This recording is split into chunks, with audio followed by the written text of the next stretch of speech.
John here. It's John Barry. Today I took a closer look at SH Monsterarts' Shin Godzilla Awakened version.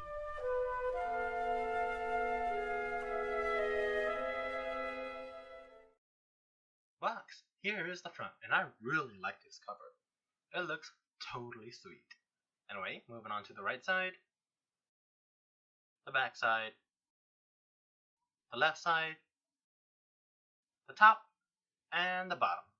And now we're back to the front. Details!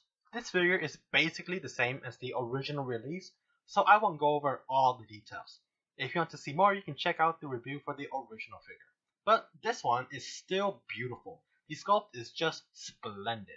Its burnt skin is done very well. From the head to the tail, you can always find many details to be amazed with. As for the paint job, I would say that it is cleaner than the original figure. It still has a hint of red that runs down the body, but most of the parts has purple that's mixed in. For example, its chest and massive knees are purple.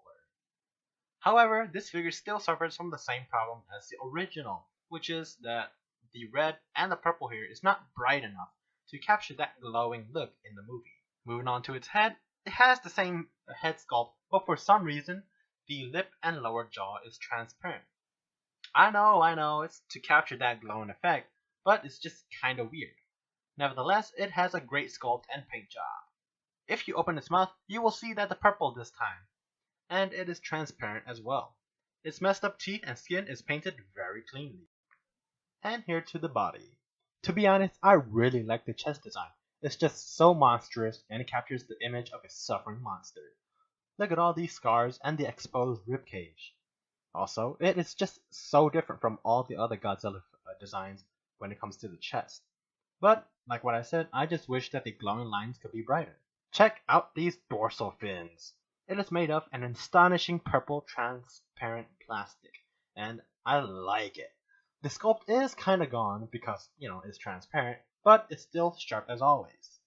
And here are his legs. They look great with the bends and the shaggy skin. Plus, it is massive. And check out his feet. It is pretty good, and this time, the nails are painted even better. And lastly, we are at his unrealistically long tail, with the sinister face at the tip. It's just, fantastic, with all these bone-like spikes.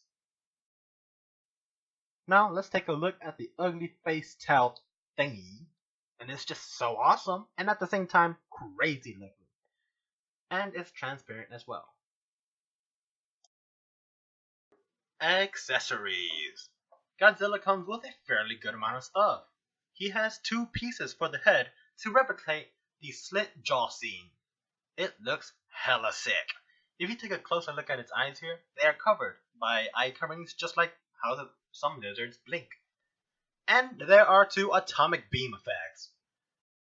Anyways, it comes with a sweet fire blast and a base as well. And it also has this extra tail that has the open mouth. It is also transparent. Finally, Bandai provides you a stand to hold up the atomic beam. And now for articulations.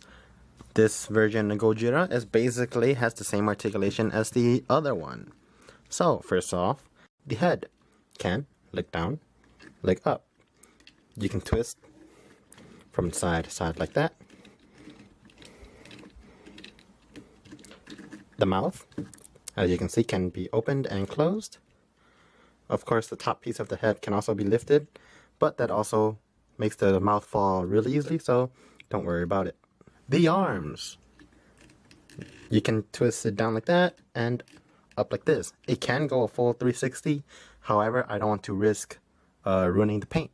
So yeah, the elbows can go out and in like that. You can also twist it like so. You can twist, you can twist up here as well.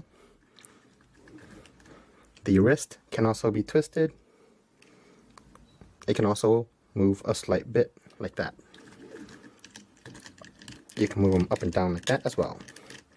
The torso of the figure can bend down like so. You can see here. Be careful with this because the rubbing of the paint might come off. Down like that. Also down here too, a very tiny bit, as you can see. Then here, you can also tilt side to side. You can also twist very slightly as well. For the legs, you can go splits like that, very nicely. You can also do forward like that, very nicely. And all the way back, surprisingly, Godzilla can do yoga. The knee can bend back like that, and forward, like so. You can twist down here, you can twist up here, and the ankles can also go down a very tiny bit, up, down like so. You can twist them, and they can tilt like that as well. And for the tail, well, it's pretty much all ball joints. So it can go down and up, and just basically all around. Like so. Measuring. He stands at roughly 7 inches. Here is a quick comparison to the normal version.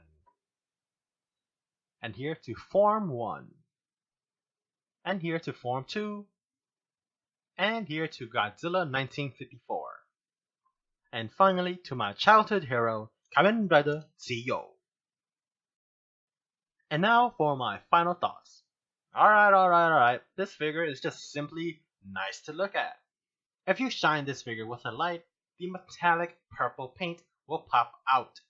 And the sculpture is amazing. The body has a ton of details, and all the transparent part made me drool over this figure. But, and here's the big but, the problem here is that the lower jaw just keeps popping off, and it's just so annoying, especially when you switch it back and forth. Plus, this is also an exclusive figure, and that means more money out of your wallet. So, if you haven't bought the original version, I'd recommend you buy this one more, because it has more stuff with it, and it just looks better. So yeah, if you haven't subscribed already, subscribe so I can see you next time. And remember, take care.